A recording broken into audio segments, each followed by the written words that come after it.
Okey. Bismillahirrahmanirrahim. Assalamualaikum warahmatullahi taala wabarakatuh dan selamat malam kepada anda semua. YB, apa khabar? Sihat? Alhamdulillah, sihat. Alhamdulillah. Okey, hari ini kita nak bercerita tentang beberapa perkara, isu-isu menarik, isu panas, isu sejuk, semualah. Okey, jadi stay tune, anda boleh dengar sampai habis dan jangan lupa subscribe, like, komen, share, semualah. Okey, now YB, macam mana perkembangan projek Amal Rakyat? Sebelum tu saya nak ucapkan terima kasih. Okey. Saya punya subscriber YouTube saya telah pun meningkat.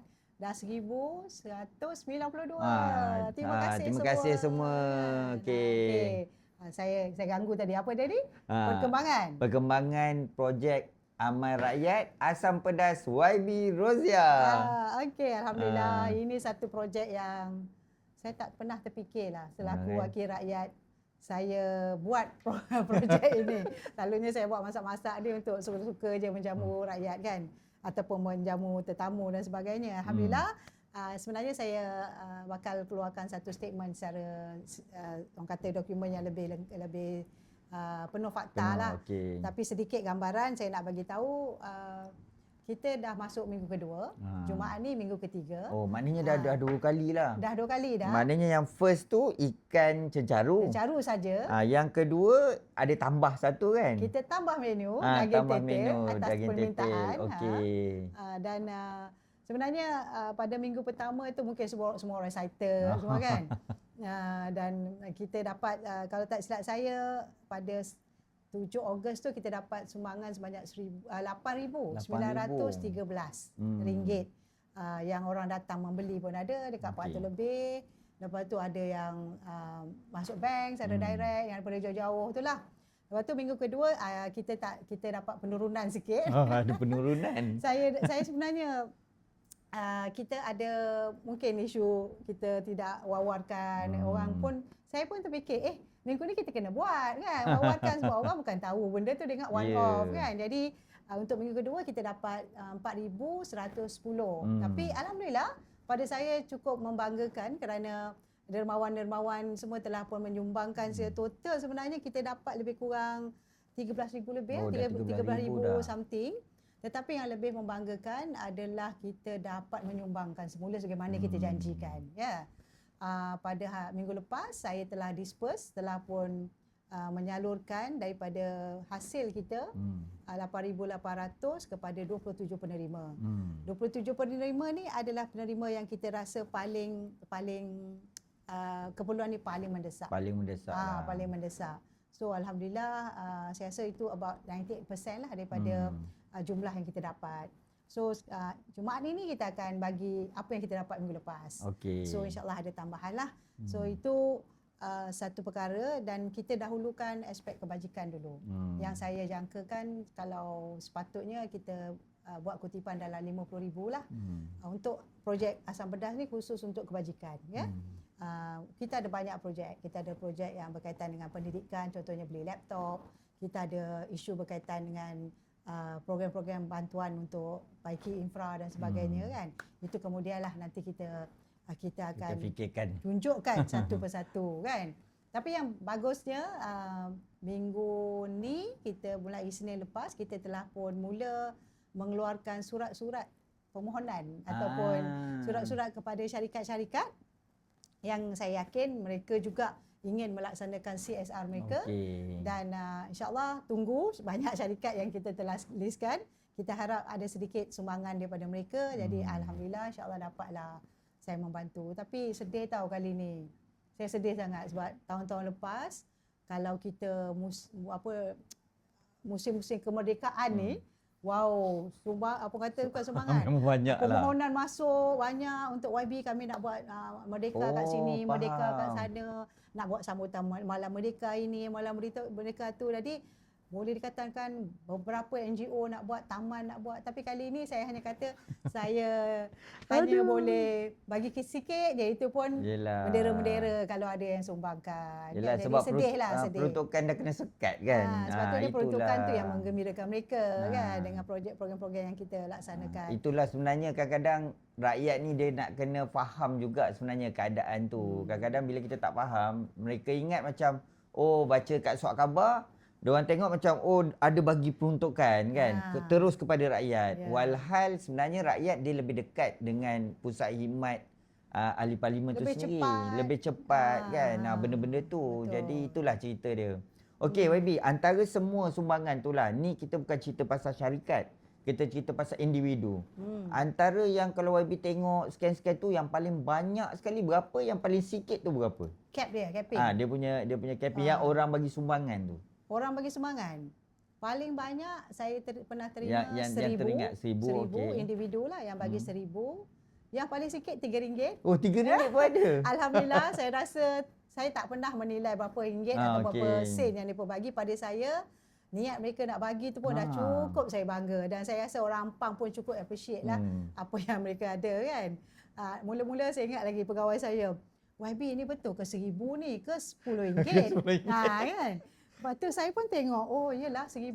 Saya cakap 1,000. Lepas tu ada yang sumbang macam RM3 kan. YB ni RM3 ke dia silap, patut RM30 kan. Saya kata tak kisah. Itu pada kan. saya bukan kita nak tengok berapa. Saya rasa kejayaan itu nanti adalah berapa orang yang kita dapat bantu. Dan berapa orang ramai yang dapat terpanggil untuk membantu. Dan dia rasa sebenarnya ini jalan untuk dia menghulurkan bantuan ya kepada masyarakat. Jadi saya rasa orang Ampang pun tak pernah terfikirlah asam pedas ni boleh jadi. Kan? Okey, jadi hari Jumaat ni kepada anda yang sekitar Ampang, kalau anda nak datang dekat pusat khidmat, anda boleh pre-order dulu, takut nanti orang kata apa, kita boleh buat preparation. Kalau pre-order, anda boleh tengok link order dekat description ataupun dekat ruangan komen. Dan insyaAllah minggu ni kita akan sama-sama. Dan terima kasih jugalah kepada sukarelawan. Ramai juga kan YB, dia bagi sayur, ada yang bagi tenaga, benda-benda tu kan. Itu yang saya orang kata cukup menghargai lah kan. Baru ni kita kena inject typhoid. Sebab kita rasa macam kita bagi sedia makanan ni, jadi takut nanti orang petikaikan. Taulah orang zaman sekarang kan, macam-macam dia nak petikai. Jadi saya kata eloklah ambil injection. Jadi rupanya injection tu mahal juga. Lain klinik lain harga, ada RM80, ada RM90 typhoid vaksin tu. Jadi adalah satu klinik tu. Dia tahu ni projek apa ni, tiba-tiba ramai nak ambil typhoid ni kan. So saya nak sebutlah nama klinik tu, boleh kan? Boleh. Supaya saya nak bagi tahu. Inilah orang kata bukan saja keuangan, kadang-kadang dia bagi dalam bentuk bentuk sumbangan macam tu kan. Dalam bentuk macam itulah apa benda-benda yang kita perlukan. Jadi dia bagi klinik orang kata Iltizam di Ampang tu. Dia bagi RM50 saja. So dah berbusu-busu semua sukarelawan pergi sana kan buat injection. Tapi itulah saya rasa satu kesedaran mereka yang nak mengendalikan makanan untuk ambil vaksin. Yang keduanya saya rasa syukurlah pada klinik tersebut, doktor-doktor yang dia faham niat kita dan dia pun tidak nak ambil untung daripada apa yang dia selalu biasa buat lah. Syukur. Jadi kalau boleh bantuan macam itulah yang kita nak lah daripada masyarakat keliling. Dan pada saya jangan sebab projek asam pedas saja. Semua projek kebajikan kadang-kadang susah kita nak minta dengan pihak-pihak tertentu kan. Jadi kadang-kadang rakyat, jaga rakyat ni lagi kata dekat di hati lah. Okey, cuma saya nak pesanlah pada anda semua. Mungkin anda baru sebenarnya tengok video ni. Anda boleh tengok dekat channel YouTube. Anda search je Rozia Ismail. Anda boleh tengok tau. YB daripada dia turun kereta sampailah dia memasak, letak sayur semua, ikan lah apa semua. Anda boleh tengok secara live. Anda boleh tengok proses tu. Memang ada dikongsikan dekat channel YouTube Roziah Ismail. Okey. Tapi ada tak puas hati. Dia nak tengok macam mana daripada mula sampai habis kan. Jadi saya kata macam tu, nanti saya buat video khas lah. Kan? Kena Video khas sangat supaya saya minta maaf lah, saya pun macam orang dulu-dulu juga. Saya ni pun, saya ni panggil apa? Baby boomer kan. Tak ada main sukat-sukat geram-geram ni. Main letak je kan. Jadi, tapi yang penting tengok je lah, dari situ kita tahulah step by step. Banyak cabaran sebenarnya. Tapi pengalaman tu lah sebenarnya. Yang bestnya pengalaman tu lah kan. Ya, betul. Okey, kita dah habis dah topik tu. Okey, kita letak tepi dulu. Cuma jumpa hari Jumaat. Kita akan tengoklah kat situ. Kalau lagi satu, kalau ada yang nak beli untuk orang lain pun boleh, sebab hari tu ada orang beli untuk polis. Lepas tu ada yang kesihatan tu, klinik kesihatan. Kesihatan untuk frontliners kita, jururawat semua. Lepas tu minggu lepas ada orang sponsor kepada semua, bukan semua, 30 lah dia beli kan, untuk kaki tangan MPAJ. Kaki tangan MPAJ pun dapat. Dia tahu MPAJ banyak berkhidmat kan.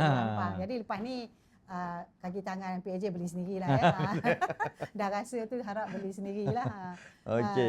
Okey, sekarang ni kita nak ke satu topik lagi yang menarik, iaitu yang berkaitan dengan strata. Okey, strata ni sebenarnya kadang-kadang yalah, macam saya pun kadang-kadang apa tu strata YB, strata tu apa sebenarnya YB? Strata ni apa-apa pembinaan perumahan yang berkongsi tanah. Contoh pernah dengar townhouse? Townhouse, okey. Townhouse tu macam 2 tingkat. Tingkat bawah orang lain dia kalau atau orang lain. Lot rumah satu lot. Tapi pintu masuk dia lain-lain. Lain-lain. Tapi dia berkongsi tapak yang sama. Okey. Jadi kalau lebih pada satu pemilik pemilik perumahan rumah, tetapi dia berada di satu tapak yang sama, jadi itu strata. Maknanya strata tu, pernah tengok kuih lapis tak? Kuih lapis. Ada orang panggil kuih lapis tu kuih strata. Supaya boleh senang ingat lah. Kuih strata. Dia berlapis-lapis. Maknanya ada dia punya lapisan dia tersendiri, ataupun dia punya ruangan dia tersendiri lah. Jadi dalam kawasan perumahan ataupun pembinaan perumahan, dia ada yang landed property, yang ada strata property kan.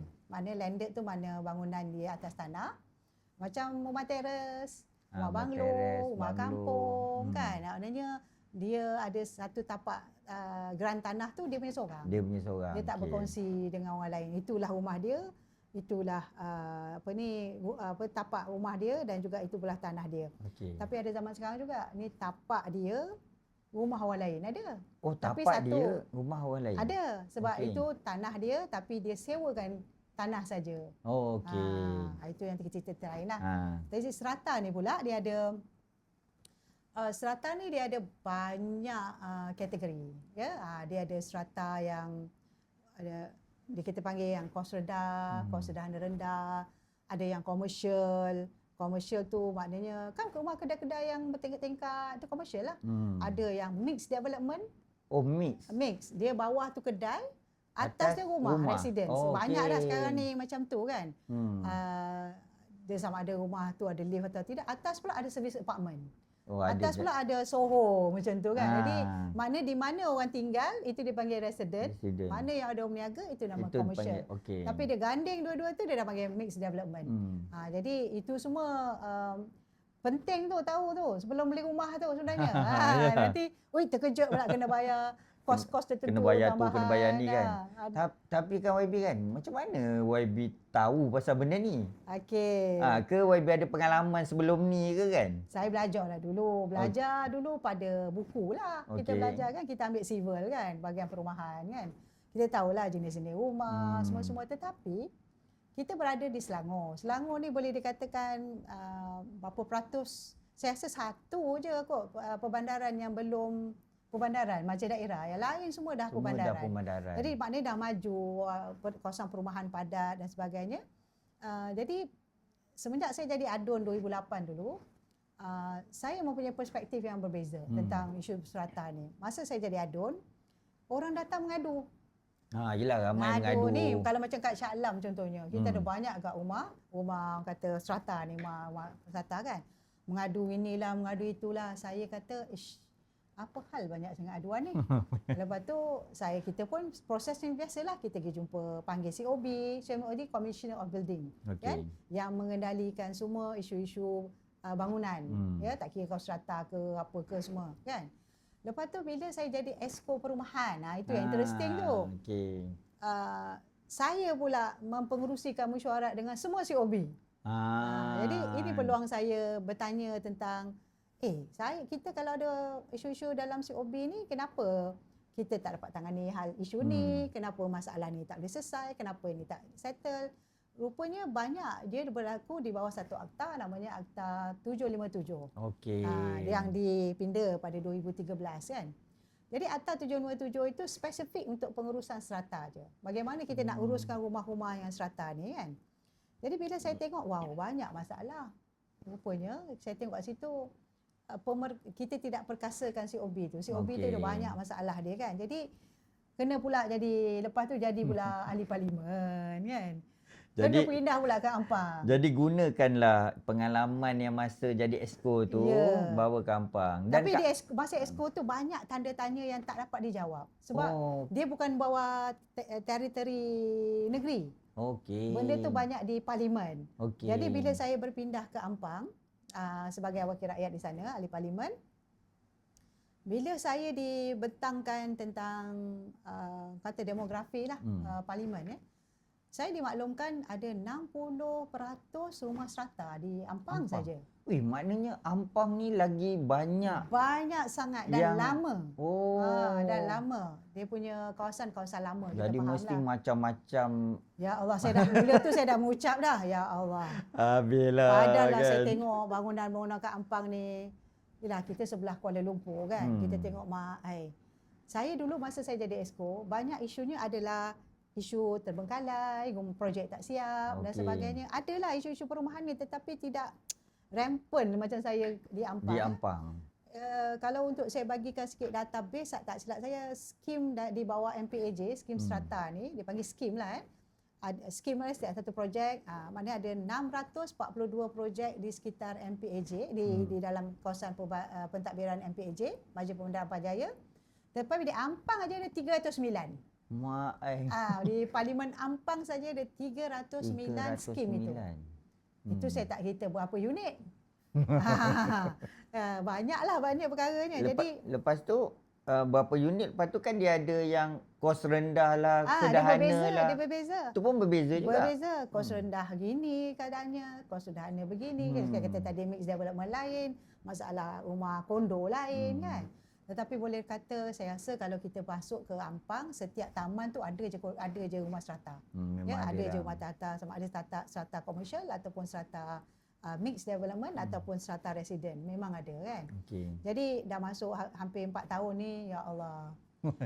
Saya rasa tahun inilah Ampang, Parlimen Ampang, saya ambil pendekatan yang sedikit berbeza. Saya telah umumkan awal tahun ini yang saya akan tubuhkan badan bertindak.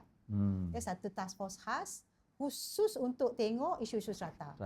Bila mula masuk dalam orang kata dalam office saya, aduan. Saya ingat lagi sehari saya dah majukan pada COB, yang ini tak selesai, yang ini masuk, yang ini masuk. So bayangkan 309, saya rasa sekarang di tangan saya yang paling crucial. Dia ada banyak isu. Isu dia kadang-kadang joint management body tak ada. Sebab apa tak ada? Kutipan susah nak buat. Duit tak cukup, kan. Lepas tu dah ada pula orang yang buat transfer title, hak milik. Lepas tu cakap dengan kita pula, MC pula tak ada. MC dengan JMB ni berbeza. Lain. Okey, kalau saya boleh terangkan sikit. Kalau kita buat rumah, dia ada pemaju yang buat rumah kita. Pemilik lain, pemaju lain, ya.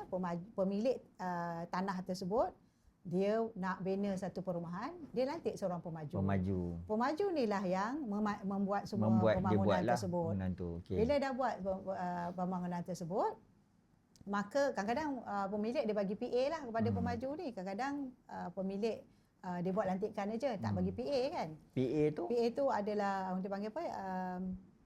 power of attorney. Maknanya Okey. macam surat kuasa lah. Surat Dia ni kuasa. berkuasa lah, tak ada apa-apa yang dia berlaku. dia boleh buatlah apa Buatlah yang apa-apa kat situ. Jadi masalah 60% dekat ampau ni, boleh saya katakan about 60% pemaju dah lari.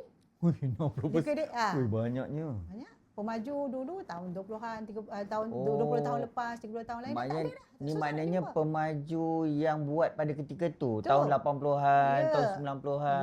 Ya, dia dah buat. Lepas tu, macam mana kita nak tubuhkan joint management body? Sebab joint, nama pun Joint JMB. management body. Joint management body. Maknanya pemaju dengan pemilik, dia bergabung untuk buat satu jawatan kuasa khas untuk okey. mengendalikan rumah-rumah strata ni. Strata ni. Faham? Sementara hak milik dikeluarkan.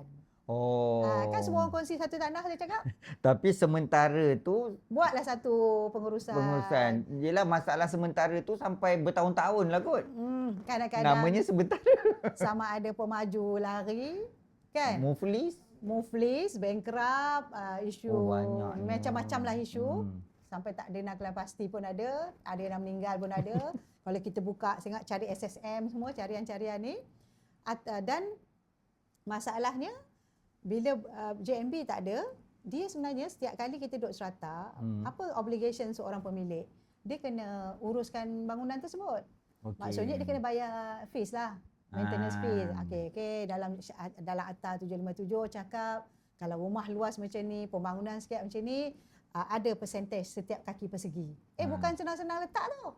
Dia ada akta tau. Maknanya pemilik yang kena bayar. Ya. Pemilik. Tetapi dia semua ikut peraturan yang telah ditetapkan. Maknanya pemilik tu bukan pemilik rumah. Pemilik tanah tu. Pemilik Ke pemilik rumah. Pemilik rumah, dan pemilik rumah ni bukan selalunya orang beli rumah strata dia ingat rumah dia kat unit tu je. Okey. Kan? Katalah saya ada unit 203, itu je. Tak, sebenarnya dia ada unit persendirian, campur unit bersama. Okey, faham. Maknanya ataupun orang kata panggil common property. Common property. Sebab macam mana nak pergi rumah dia, tangga nak kena lalu, koridor ada, parking bersama. Kan? Banyak bersama tu lah Banyak. sebenarnya yang nak kena diuruskan. Jadi sebab itu diuruskan. kena ada satu tabung, dan tabung inilah akan semua orang patut bayar, management ni. Dan kat situlah baru sama ada JMB ni nak buat sendiri. Nak buat sendiri. Nak cuci, nak apa? Dia ada dua tabung, satu maintenance, satu sinking fund. Sinking fund ni tak boleh usik. Dia hanya untuk baiki bumbung ke, cat ke, faham. tangki bocor ke, benda-benda besar-besar yang disyaratkan. Yang kecil-kecil bersih, cuci sampah, semua-semua tu, itu dia ada satu tabung lagi, kan? Ini yang nak kena audit ni. Oh, yang inilah sebenarnya yang dikutip oleh semua orang. Belum cerita lagi yang tak bayar. Itu yang sekarang ni. Siapa yang nak kutip? Kalau pemaju pun tak ada, mesyuarat pun tak buat, JMB pun tak ada. Jadi, bila saya selak, tengok satu persatu, tengok, ya Allah, ramai yang tak ada JMB. Kan? Ada yang tak ada JMB. Ada yang bila dia tak ada JMB, dalam akta tersebut, kata COB kena ambil alih, Commissioner of Building, lantik ejen mana-mana yang patut menguruskan. Tapi, biasalah manusia kan. Tak nak ambil tanggungjawab, tapi dia juga tak nak bayar COB, tak nak bayar maintenance fee. Tapi fair, kadang-kadang dia nak bayar macam mana? Rumah dia buruk. Dia tak rasa worth it to pay kalau tak diuruskan dengan baik. Kan? Jadi sebenarnya banyak bersangkutan lah. Jadi kadang-kadang, dan sekarang pula bila rumah lama, okeylah, mungkin dia dah ada rezeki banyak, dia nak jual rumah tu. So, bila dia nak jual rumah tu, dia kena ada MOT. Maknanya kena transfer of title kan. Maknanya nak faham milik lah. Nak faham milik. Satu urusan lain lagi. Kan? Kalau lah liquidator tu dah mati, liquidator pula. Pemaju tu dah mati. Pemaju tu, okey. Dah tak ada, dah bungkus, dah muflis. Siapa yang ambil tanggungjawab? Liquidator nama dia. Susah betul kan? Liquidator lah. Liquidator. Liquidator itu ambil alih. Siapa liquidator ni? Mahkamah yang tentukan syarikat mana akan jadi liquidator ni. Maknanya nak jual pun payah, nak pindah hak milik pun Ya, payah. Okey. Jadi dekat situ itulah bila dapat aduan tu, biasanya sebab saya selalu jugalah tengok YB punya FB. Kadang-kadang saya tengok YB kadang-kadang Sabtu Ahad tu memang ada je lah aktiviti kan, pergi melawat sana, melawat sini, walkabout sana sini. So walkabout kadang flat, kadang walkabout naik atas flat. So apa yang dia punya proses tu? Maksudnya lepas aduan, lepas tu YB buat apa? Contohnya jumpa JMB ke ataupun jumpa penduduk ke, apa dia punya proses dia tu? Dia macam itulah. Kalau saya tengok tempat mana saya pergi kan. Kadang-kadang kita dapat aduan tu macam ni. Bila kita sampai jalan walkabout tu, YB saya susah lah, kami susah nak transfer title. Tak dapat title lagi semua-semua. Ada berapa tahun dah bangunan ni? Katalah 30 tahun. Saya nak jual properti saya pun susah semua kan. Kenapa? Dia jadi macam bangau-bangau lah. Apa sebab tahulah apa punca dia akhirnya. Okey. Maknanya bermula daripada benda tu. Kadang-kadang isu dia bermula dengan aduan-aduan kita nampak on surface. Tapi bila kita digging up, kita cungkil lagi, dia ada satu peringkat yang sebenarnya semua orang stuck, tak boleh nak buat apa. Okey. Yang ini pun tak boleh ke sana, sini pun tak boleh. Contohnya, kita tengok dia ni bergaduh antara dua bangunan ni. Kan, rupanya dia dalam satu title. Tapi orang ni tak nak iktiraf bangunan ini. Tapi bila nak buat submission apa-apa, dia kena bersekali. Dia tak boleh kata bangunan tu kita lupakan. Sebab dah memang syarat dia kena bersekali. Macam tu. Jadi bacalah isu strata ini lain, tu lain. Ada banyak common tapi banyak yang ada speciality problem dia sendiri kan. Yang ini saya cakap, saya nak ingatkanlah kepada semua. Ini saya harap, saya ke wakil rakyat lain ke, atau yang penting ni semua penduduk-penduduk lah. Kena ambil inisiatif bahawa kadang-kadang bila saya dah tengok ni, saya nasihatkan sebenarnya ada punca kuasa ataupun akta yang kadang-kadang kita kena perbaiki. Contoh syarikat gulung tikar. Syarikat ni gulung tikar, jadi Jabatan Insolvensi telah pun bawa kes ni ke mahkamah dan nak lantik orang lain ataupun agensi lain untuk ambil alih. Liquidator ni apa kerja dia? Dia absorb semua creditors punya orang yang berhutang dengan syarikat. Contohnya saya ni pemilik ataupun pemaju lah. Saya nak majukan tanah, sesuatu tanah tu, kadang-kadang saya berhutang dengan bank. Saya dah ambil duit pemilik yang nak beli kan. Saya berhutang dengan A, dengan B, dengan C. Tiba-tiba gulung tikar ataupun something happen, saya hilang dari dunia ni kan. Jadi siapa nak ambil alih kerja ni? Itu yang kita mahkamah lantik ataupun Jabatan Insolvensi kena pergi dapat perintah mahkamah.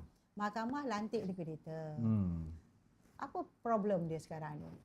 Problem besarnya adalah liquidator ni tidak diberi tempoh untuk dia selesaikan masalah tu.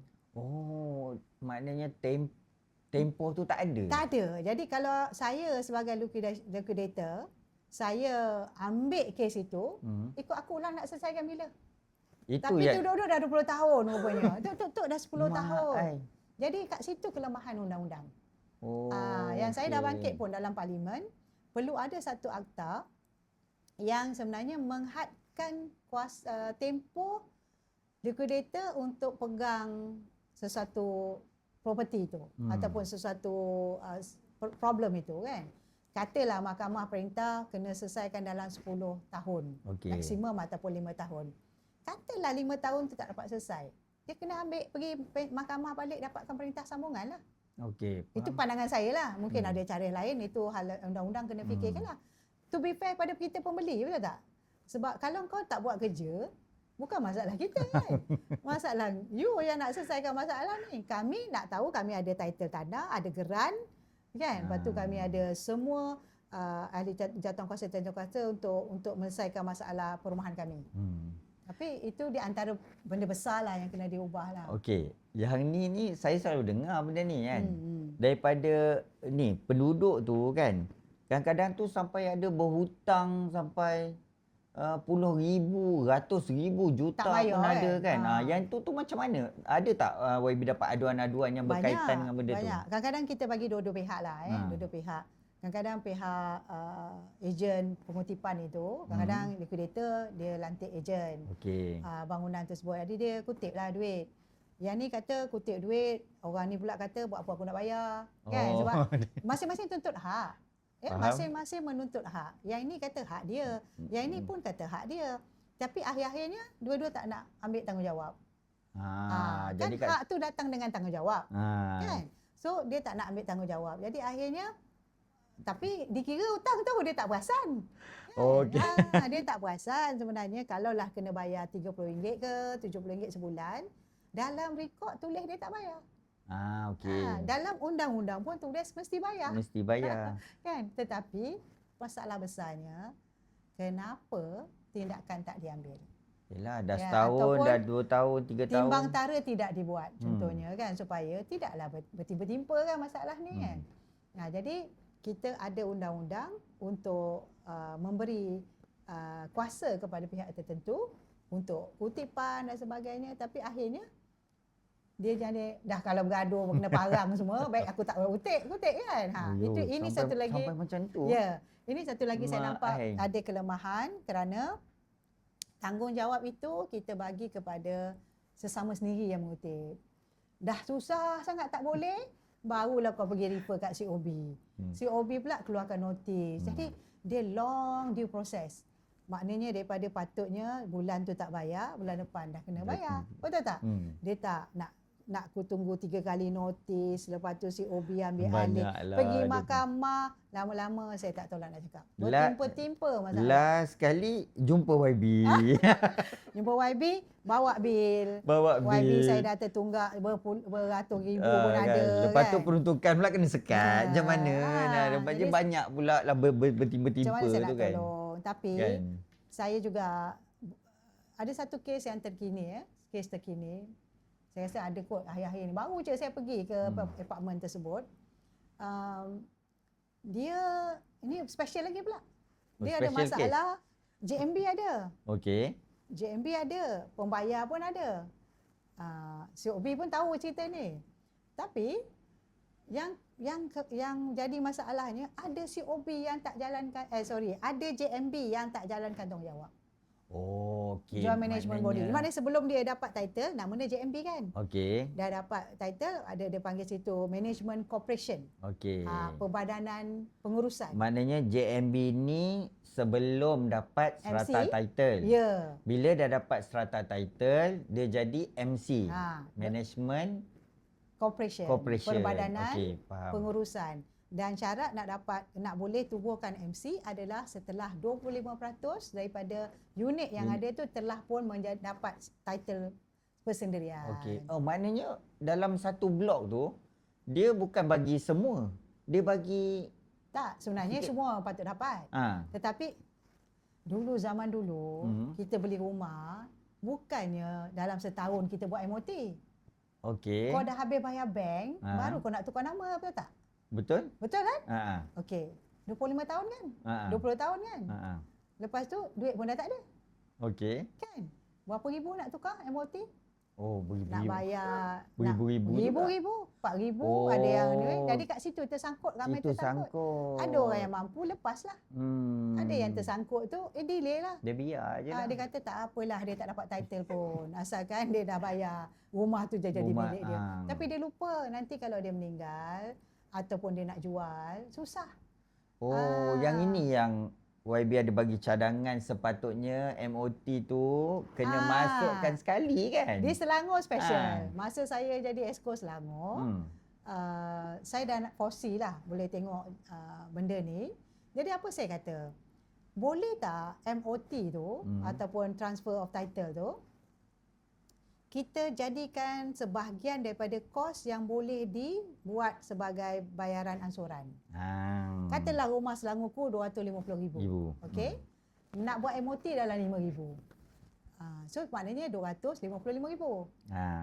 Kalau 100% loan, kita boleh tak buat loan 100% tu RM255. Jadi dia tak payah fikir dah dia nak bayar keluar duit lain. Masa tu kita pun tak tahu kita sihat ke kan, apa jadi pada kita.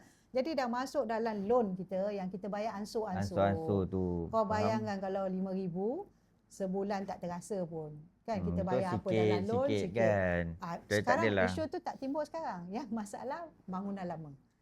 Yang bangunan baru dah okey lah. Bangunan baru saya nampak semuanya telah apply lah. Maknanya MOT tu mesti ataupun strata title boleh diperolehi ataupun mesti dibuat dalam tempoh 1 tahun. Okey. Ingat saya kata tempoh liquidator tadi?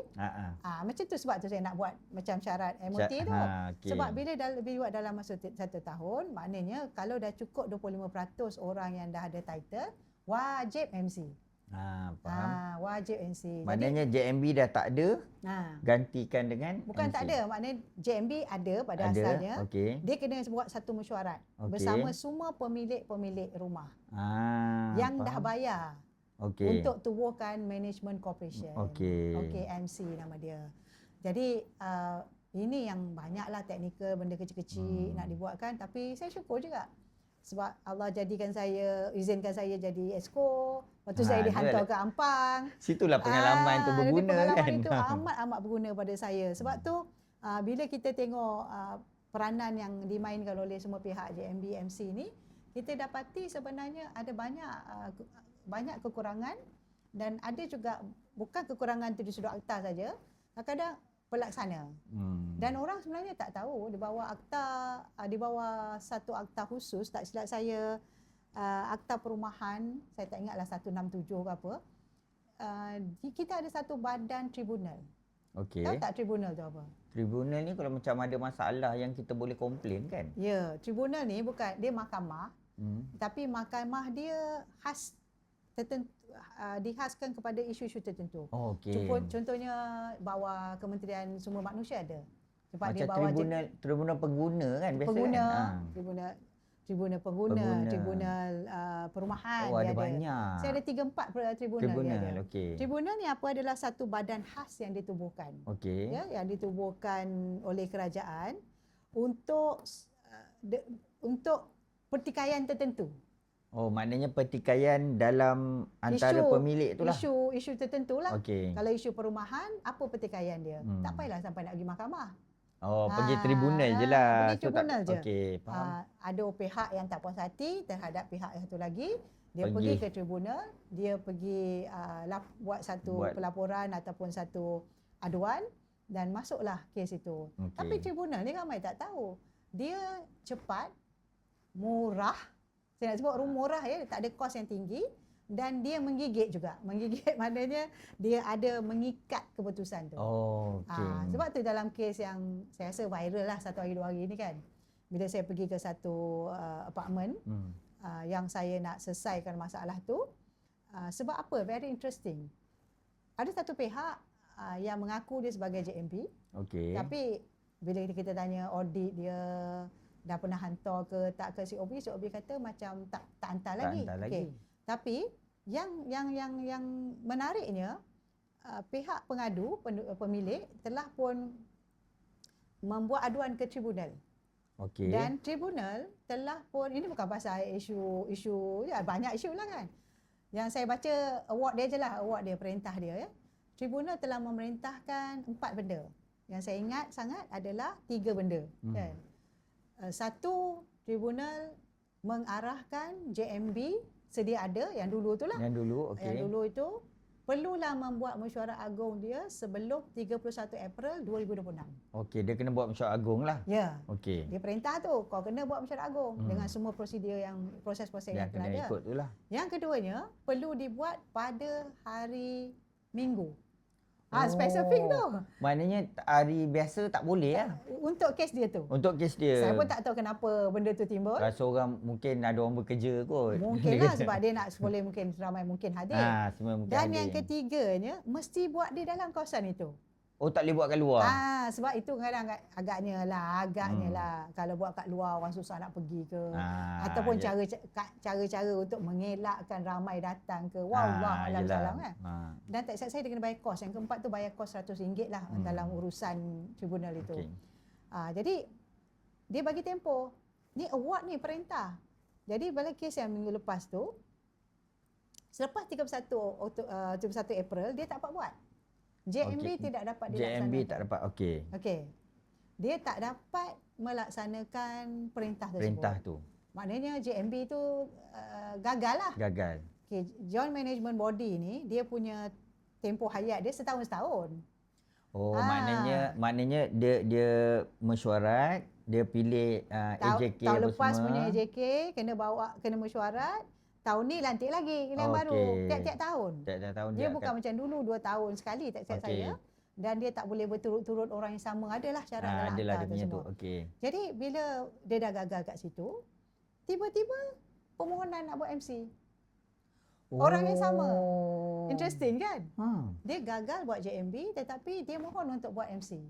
Faham? Okey, kat sini sebenarnya ramai masa hari saya bagi taklimat tu, sebenarnya saya tak mau pergilah program tu. Dia jemput saya kata bukan tak mau pergi, saya rasa macam benda ni mudah sangat, dah ada perintah, dah apa, kenapa tak follow. Sebab tu saya tekilan sikit tentang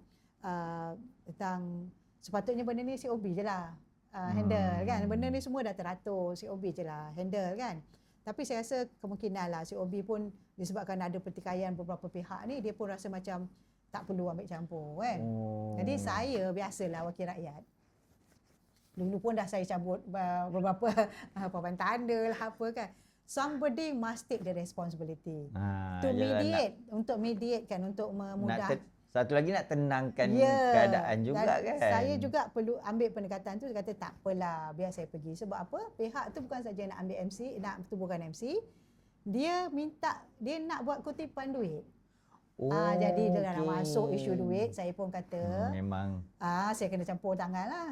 Maknanya bila ada masalah, so pemilik strata tu, pemilik rumah tu, dia pergi report dekat tribunal. Terhadap JMB tu. Dia report tak saya tahun lepas. Jadi siasat tribunal dah keluarkan perintah. Tak ingat saya perintah tu bila. Tapi perintah tu mesti dilaksanakan 30 April. Jadi benda tu tidak dilaksanakan, lepas tu orang yang sama dia nak buat MC. Dia claim dia ada hak untuk buat MC. Tapi perintah tu sini saya nak kata yang boleh dalam situasi tempat itu, disebabkan di tempat itu ada liquidator, ada syarikat dia, pemaju dia dah tiada, jadi telah diambil alih oleh liquidator, maka liquidator sahaja yang boleh menamakan ataupun memanggil mesyuarat MC. Faham.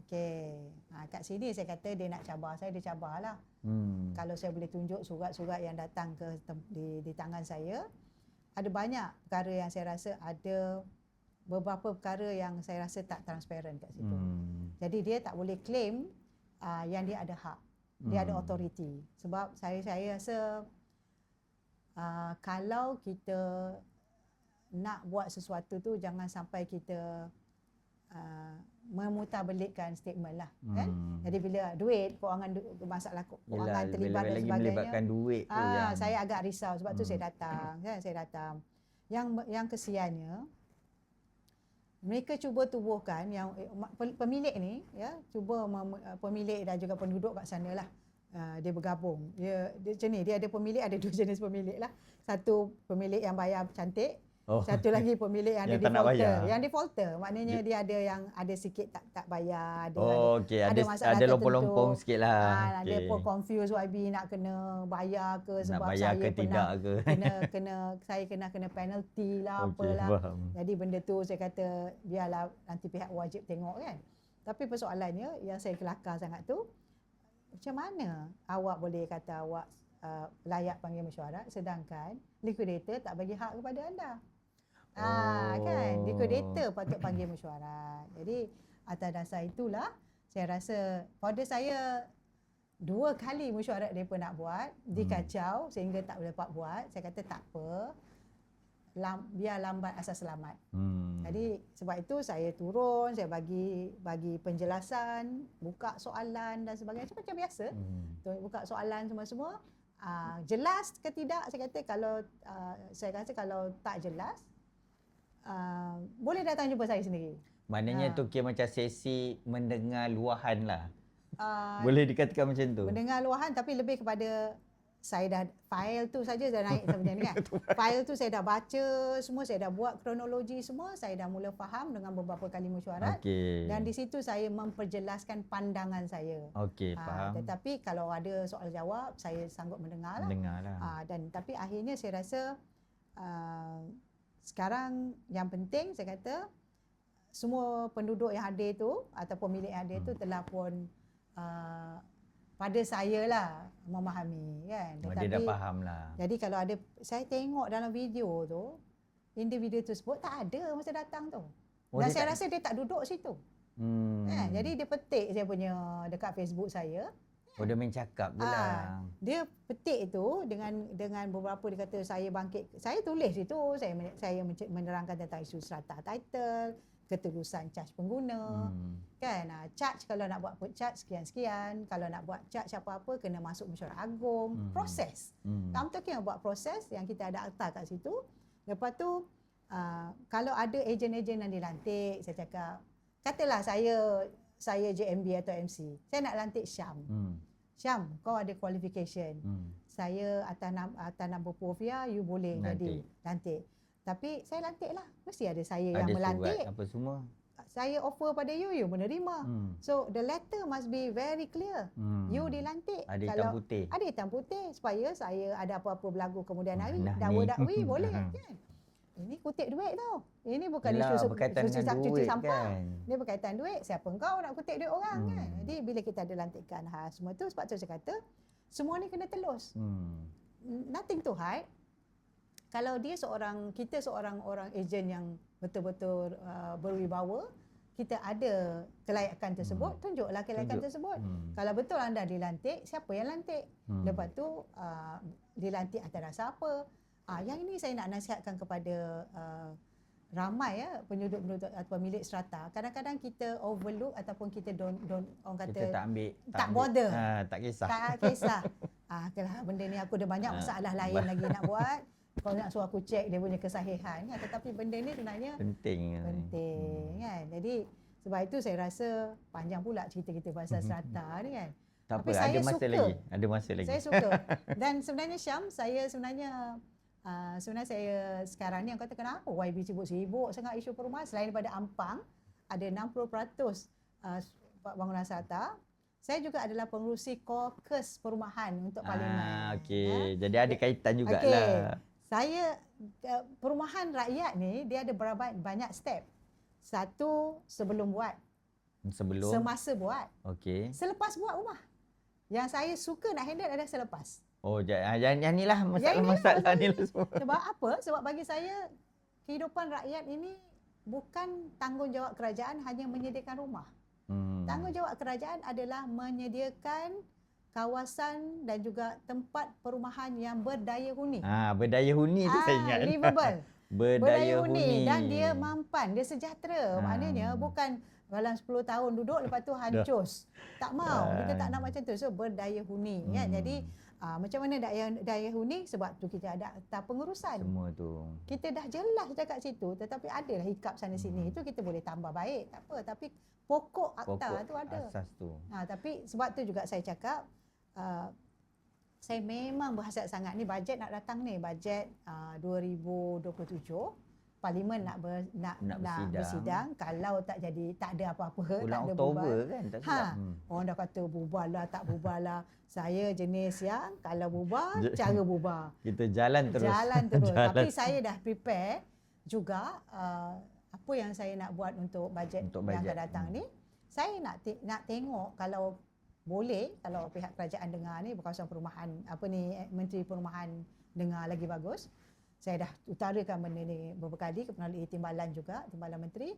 Saya nak tengok ada satu bajet khas untuk diberikan kepada Suruhanjaya ataupun Commissioner of Building di semua PBT. Okey. Kan? Kerana apa? Kerana dia tak boleh jadi satu unit dah. Dia kena ada satu jabatan khas yang menguruskan masalah perumahan rakyat. Semua ni kan.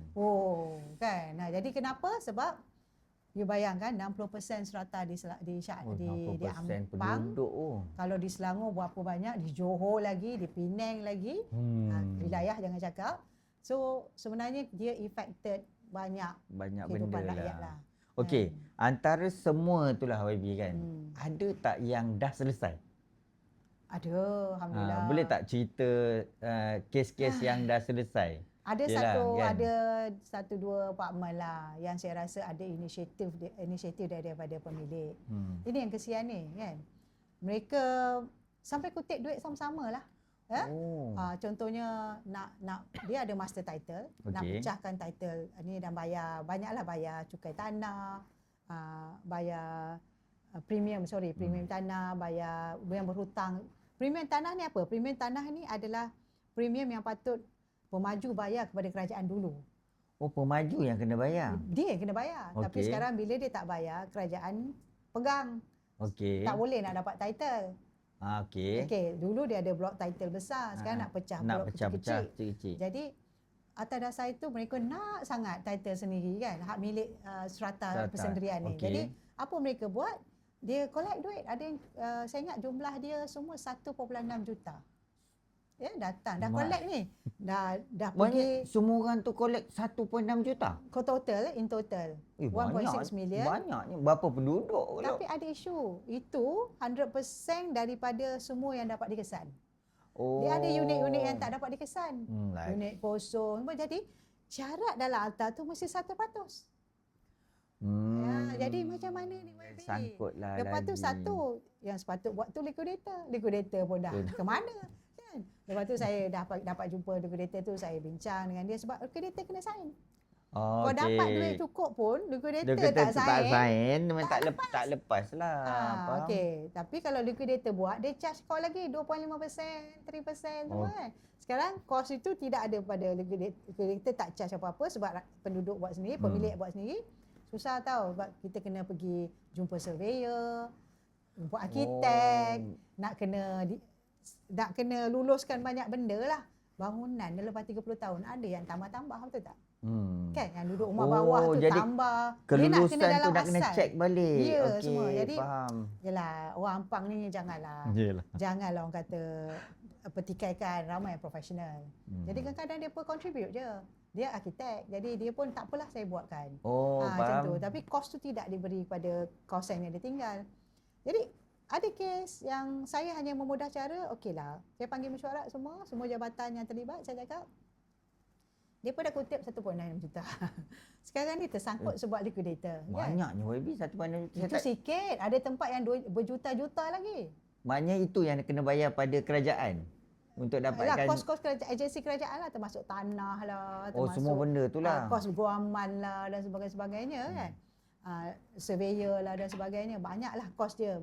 Ada list dia macam-macam. Tapi can you imagine berapa jam masa rakyat naik turun bertahun-tahun tak selesai-selesai kan. Jadi sebab tu saya buat task force ni. Jadi bila rakyat datang, saya ada beberapa, alhamdulillah saya syukur sangat kita ada expertise. Yang telah pun dia ada bidang dia menguruskan mesyuarat agung aje. Kan, supaya tak bergaduh. Ada bidang dia yang dia lawyer dah bertahun-tahun, tahu. Dia dah hafal lah, tak baca akta pun dia tahu. Dia dah tahu dah. Kalau saya telefon, boleh tak saya nak tanya macam ni? Dia very bos dia. Dia tahu. Ini tak boleh buat, ni okey, ini kita kena tambah lagi satu step macam tu. So, saya syukur saya dapat ramai profesional yang macam ni yang bagi saya khidmat. Dan kita tambah kerja saya yang saya suka sebab saya boleh ada ilmu baru kan.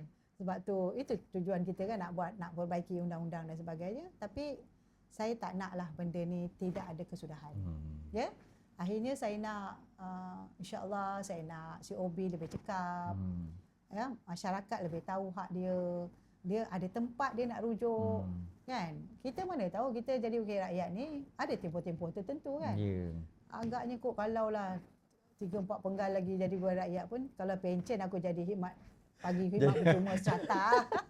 Tapi yang dah selesai tu Abi macam mana? Maksudnya selesailah. Dah dapat hak milik. Semua dah dapat hak milik lah. Okey, jadi bila dia dah dapat hak milik tu, dia dah ada title sendiri. Jadi apa bezanya orang yang ada title dengan orang yang tak selesai lagi? Apa beza dia? Kau bayangkan kau duduk dalam satu rumah bertahun-tahun tapi bukan milik you. Dia rasa macam tu. Kita rasa kita dah bayar loan rumah tu, kau punya rumah. Maknanya dah habis bayar. Dah selesai loan rumah bank kan. Bank semua dah semua habis dah tu. Settle. Rasa dah rumah kita dah. Tak transfer. Nama tu rasa nama bank lagi. Itu yang geram. Jadi apa-apa, siapa nak tuntut dekat bank tu?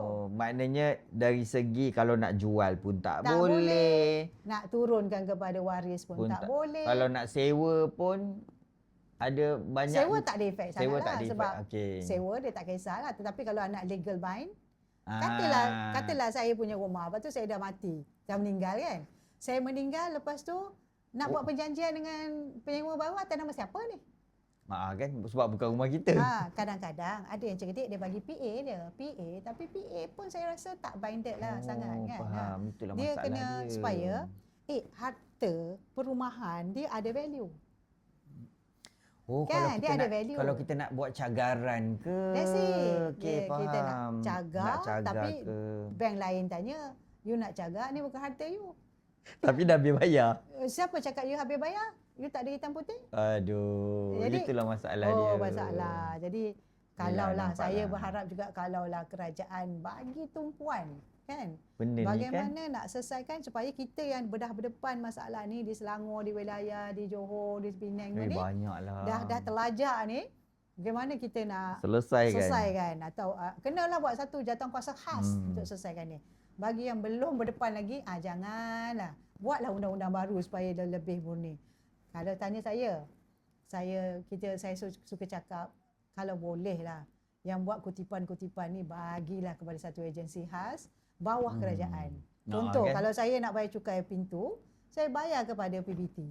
Senang. Betul kan? Campur cukai pintu tu termasuk maintenance fees. Jadi, yang menjaga duit kita ni adalah satu agensi kerajaan. Lepas tu dia akan dia dalam wang yang disatukan. Ini saya punya angan-angan lah kan. Wang disatukan, lepas tu wang ni nanti boleh digunakan untuk menceriakan tempat-tempat tu. Sinking fund yang saya sebut tadi kan adalah sinking fund yang disatukan. Disatukan, faham. Ada yang cakap dengan saya, adalah pegawai kerajaan bila kami buat diskusi tu, dia kata tak boleh YB. Tak boleh sebab sekarang tak ada undang-undang tu. Kalau ada undang-undang boleh lah. Undang-undang baru, kita nak membolehkan. Kita yang buat semua yang patutnya memberi manfaat kepada rakyat. Itulah tugas ahli parlimen. Dan kita kena nak buat reform dasar. certain dasar yang kita tahu dasar tu dah lama tak boleh berjalan. Yang itu kita nak buat. Yang lebih kata apa ya? Menyedihkan. Kita dah nampak. Kita dah nampak jalan, kita dah nampak masalah, nampak dah. Kita dah nampak jalan dan kita dah boleh mengajukan tetapi tak boleh buat. Maknanya start kat mana ni? Rasa macam geramnya macam itulah lebih kurang kan. Sebab tu kadang-kadang saya di parlimen tu, yalah walaupun agaknya sebab tu agaknya ada pihak ramai yang tak minat dengan kita orang ni semua kan. Bila kita dah baca kat berkali-kali, tanya soalan jawapan sama je. Kalau saya jadi menteri, saya akan tengok, kenapa aku tak boleh bagi jawapan yang lebih baik? Sebab kita tak ada jalan untuk selesaikan masalah tu. Kalau kita dah ada jalan, kita dah jawab di dalam parlimen tu sebagai jawapan yang kita bertanggungjawab untuk menyediakan satu jawapan yang lebih baik akan datang untuk selesaikan masalah rakyat. End game dia apa? Selesai masalah rakyat. Betul tak? End game dia. Itu yang kadang-kadang saya teringat jugalah. Saya ada tengok video YB dekat YouTube, dekat Facebook. Ada satu tu YB pernah cakap. Kata, semua ahli parlimen berbahas dekat dalam parlimen. Okey, lepas tu bila dah bahas, then end game dia apa? Kadang-kadang dia hanging dekat situ je. Betul. So, apa YB punya pandangan tu? Sebab kita dah nak hampir sejam ni. Contohlah saya ambil RCI tabung haji yang terkini kan. Saya tak nak bawa angle kenapa pembangkang keluar dan sebagainya kan. Saya pun terkilan dengan satu perkara lah. Ini isu besar, isu yang melibatkan bilion duit rakyat, duit orang kata duit depositors lah ya, pendambung untuk tabung haji ni. Tetapi kita hanya bagi laporan, ya, kita tidak buat satu komitmen di dalam dewan untuk kita pastikan benda ini betul-betul dibuat.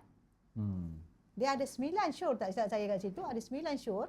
Kita nak tengok satu syur, maknanya pihak Kementerian Dalam Negeri panggil semua nama yang telah pun dinamakan tu dan mestilah disabitkan kesalahan jika ianya disabitkan. Yang mungkin syur dia untuk baik pulih kewangan tabung haji. Kan? Syur dia apa kat situ? Siapa nak buat, bila patut buat. Bila patut buat. Okey, kalau ada banyak perbahasan yang ada kat situ tulis cakap tentang kita ada dua jenis sukuk. Kita cerita pasal sukuk kan. Sukuk pertama dah orang kata due bulan Mei baru ni.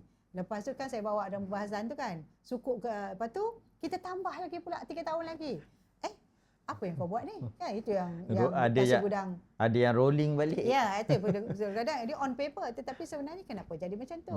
Tapi kita nak tengok yang lebih definite apa dia cara penyelesaian supaya tabung haji ini dapat betul-betul real money dan sebagainya. Sebab tu kan moleknya kalau ada undian. Dan kalau macam kita buat, saya ingat Batu Putih dulu kan, masa kita nak undi tu, sebab apa kita nak dia ada sesuatu yang mengikat. Apa yang dibincang berbanyak-banyak di dalam parlimen tu akhirnya ia mengikat obligation kepada eksekutif untuk mengambil tindakan. Bukannya dia hanya cakap-cakap kosong aja. Lepas tu buang masa lah. Masa yang YB pergi hari tu saya tengok dekat TV kan. Berapa tu pembahas? Banyak kan? Ramai kan? Saya berakhir 37 tak silapnya pembahas. Itu sikit. Sepatutnya 50. Jadi sebab dah walk out, saya sebenarnya awal pun tak dapat bahas. Tapi bila pembangkang telah pun dah keluar saya pun tak tahulah kenapa dia keluar. Patut saya kalau saya jadi pembangkang, inilah masa nak ni kan. Nak orang kata nak masuk orang kata masuk gear kan nak untuk question banyak benda. Tetapi dia pertikaikan benda yang kecil lah pada saya. Kenapa masa tu Perdana Menteri tak datang semua kan. Dia pun dah sakit kan, nak buat macam mana kan. Tapi saya ingat benda yang sama juga berlaku kalau dalam parlimen. Berulang-ulang kali kita tanya soalan, tapi soalan tu dijawab sama ada bertulis ataupun secara mulut, tetapi akhirnya tak berlaku sebagaimana kita dah. Tapi saya ingat minggu depan ada masa saya nak cerita tentang isu pendidikan. Dan bagaimana kenapa ada banyak isu besar berkaitan pendidikan, tapi ada satu perkara yang berkaitan dengan sekolah, janji oleh kerajaan, khususnya kementerian, yang belum dilaksanakan. Saya boleh tunjuk bagaimana, kenapa ianya tak berlaku, tetapi salah satunya adalah tiada yang mengikat. Jadi tak mengikat itulah sebenarnya yang masalah tu. Ada banyak sangat sebenarnya yang menyebabkan benda tu tak selesai. Sebab tak mengikat selepas perbahasan tu. Sebab kalau di luar negara orang takut sangat parlimen.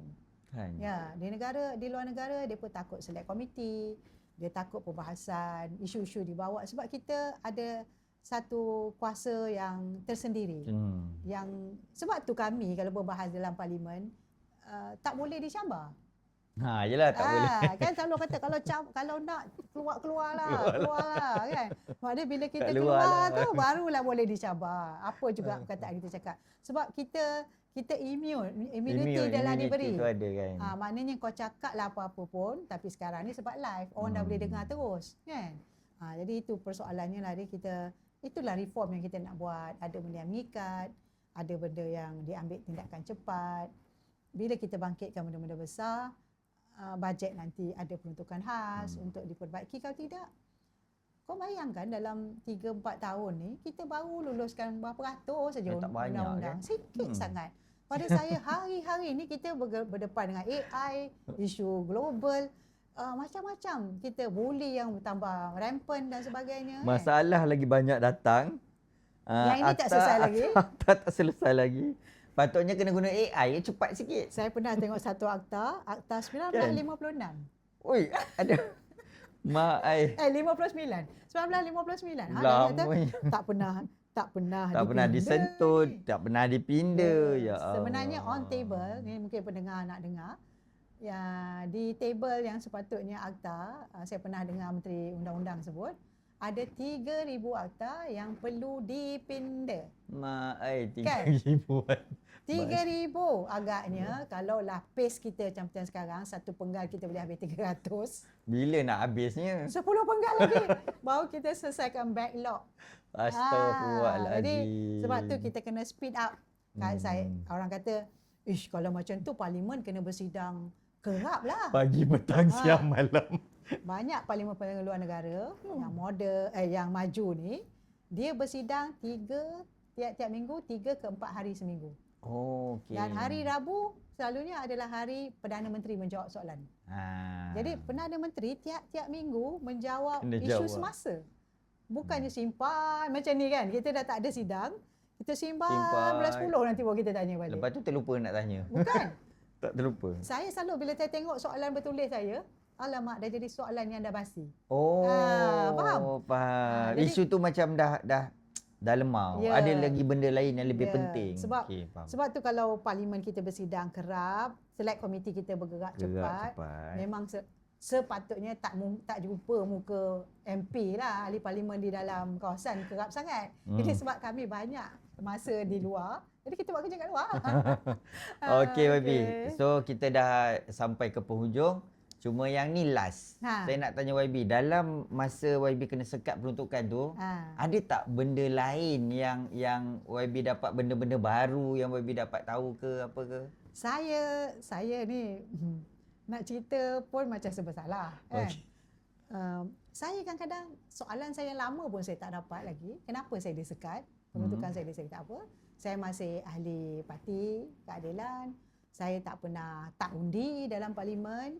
Soal surat disiplin yang ditujuk kepada saya minta saya jawab, saya dah jawab. Dah jawab. Yang saya tak tahu apa hasil daripada jawapan saya itu, bersalah ke tak bersalah ke kan. Pun tak tahu. Tergantung daripada bulan Okey. 6 kita tak tahu. Tapi akhirnya saya dapat satu sekatan peruntukan saya tak boleh akses. Jadi siapa nak pergi ambil dengan katanya penyelaras. Tapi hari ini saya dengan pemandu saya ni, dia kadang-kadang tak benda-benda yang tak penting dia tak cakap dengan saya. Ha. Tapi tadi dia cakap dengan saya, yang Muhammad punya road tax ni, saya pelik lah. Road tax ni. Oh, road tax. Road tax. Saya memang kebetulan Road tax kereta habis lah. bulan 7 baru ni, hujung bulan 7 habis. Jadi saya dia sebenarnya satu benda yang mungkin pendengar tak dengar. Ahli parlimen ni dia ada privilege. Okey. Road tax tak payah bayar. Oh, tak payah bayar. Tak payah bayar Okey. setahun pula, selama tempoh jadi ahli parlimen. Maknanya sebelum ni, maknanya tahun pertama YB jadi ahli parlimen, proses dia macam tu lah. Macam tu lah. Saya beli insurans. Okey. Lepas insurans saya dah beli, saya tunjukkan ke parlimen. Okey. Pejabat atau parlimen yang menguruskan semua claim semua, dia akan keluarkan satu surat kepada JPJ. Kepada JPJ, okey. So surat itu, ini dalam akta itu kita dapat percuma road tax tu. Jadi kita dibenarkan tak payah bayar road tax. Okey. Jadi saya pun tak pernah ingat lah berapa road tax saya kena bayar. Tapi insurans saya tahulah berapa. So baru ni dia cakap dengan saya, tadi pemandu saya cakap, saya pelik lah Yang Berhormat, kenapa Yang Berhormat punya road tax sepatutnya berakhir pada bulan, tak silap saya pada bulan 8 lah. Ya, sebab saya renew 3 bulan 8 macam tu. Baru renew maknanya, setahun lah. Setahun tu adalah 2027 bulan 8 berakhir kan. Jadi saya pun lah betul lah. Betul, saya pun buka lah email. Saya buka email tu, datangnya daripada JPJ lah email tu. Dia kata nanti saya tengok ya. Email tu kata permohonan sebagai ahli Dewan Rakyat. Dia bagi nombor kereta saya, dia kata valid saya punya road tax saya 31 bulan 7 hingga 2006 hinggalah 30 bulan 7 2027. Tapi road tax tu tulis sampai bila tau? Februari je 2027. 6 bulan je. Dia kata pemandu saya cakap, dia kata Yang Berhormat ni dapat 6 bulan je. Siapa pula yang diskaun hak saya ni? Wah, saya kata kenapa pula saya disekat. Tapi to be fair, saya dah tanya dengan pihak parlimen, sebenarnya memang itu semua orang dapat 6 bulan je ke sekarang. Okey. Sebab sama masa sebelum saya dapat saya tengok dekat saya punya skrin, saya punya pendaftaran telah pun ditutup. Mana tak dapat akses pada MyKas. Saya hantar surat dulu. Dia bertanya kan, macam inilah saya tanya dengan parlimen, tapi petang sangat tadi dah. Besoklah saya tunggu jawapan kan. Tapi saya duduk pelik. Kat dalam kereta tu saya terfikir, banyak benda yang dibuat melanggar semua benda ni kan. Kalau dia bagi sebulan, kalau dia bagi setahun lah kan. Betul. So pemandu saya kata, YB sebab pilihan raya nak ke? Belum pilihan raya pun. Betul. Jadi atas alasan apa? Alasan apa tu yang tak itu tahu tu. yang kita tak faham lah. Tapi kalau dia nak keep on bullying me, kalau benda ni membuli wakil rakyat, saya harap hentikanlah. Hentikanlah kerana posisi saya bukan untuk dibuli lah. Saya hanya menjalankan tanggungjawab, saya hanya mengambil hak saya. Dan sepatutnya tidak ada pihak-pihak yang pandai-pandai buat keputusan sendiri lah. Jadi saya perlukan jawapan tentang perkara ni kan. Saya tak tahulah apa yang selepas ni. Kita tunggu jawapan lah. Tak tahu macam-macam nak disekatnya, saya tak tahulah kan. Itu saja. Terima kasih banyak-banyak kepada semua penonton. InsyaAllah kita akan bersiaran lagi dengan isu-isu yang menarik. Macam YB cakap tadi, isu pendidikan. Lepas tu ada isu lagi, isu wanita ke. Isu, banyaklah isu. Setiap minggu kan kita akan bersiaran setiap minggu. Macam-macam isu ada kan. Tapi kalau dia pun nak tanya ataupun nak cuba bagi soalan, cadangan untuk bertanya apa isu yang dia pun nak dengar, especially berkaitan dengan parlimen, isu berkaitan dengan politik saya dan sebagainya. Okey, boleh je kan. Boleh dan kita akan boleh komen je. Memang tim memang akan tengok, akan baca komen anda semua. Okey, itu saja. Jangan lupa macam biasalah, subscribe, like, share, komen semualah. Itu saja. Minta maaf banyak-banyak sekiranya ada apa salah dan silap. YB, last kata-kata terakhir. Gitu juga daripada saya. Kalau saya minta maaf kalau ada terlebih cakap. Tapi jangan lupa projek Asam Pedas kita. Alright, terima kasih. Assalamualaikum warahmatullahi wabarakatuh. Bye-bye.